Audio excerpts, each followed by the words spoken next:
ఇల్లాలు సాక్షాత్ మహాలక్ష్మి.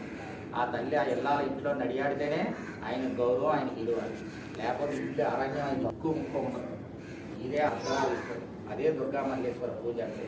అదే ఇప్పుడు మనం చేసిన పూజ. ఇలా మమ్మల్ని అనుగ్రహించని చెప్పడం. ఎవరికి చెప్పడం? మనుషులు కాదు. అంటే మనక కాదు, మనసు ఎప్పుడైతే చెప్పామో, ఈ స్థాయికి ఎప్పుడైతే మనసు వెళ్ళిపోయిందో, నువ్వు ఎక్కడ పోకుండా అక్కడే వైకుంఠం, ఎక్కడ పోతే అక్కడే కైలాసం, ఎక్కడ కూర్చుంటే అక్కడే ఇంద్రకీలాద్రి. నీ ముందు దేవతా సైన్యం నడుస్తుంది. నీకెప్పుడు బాధ?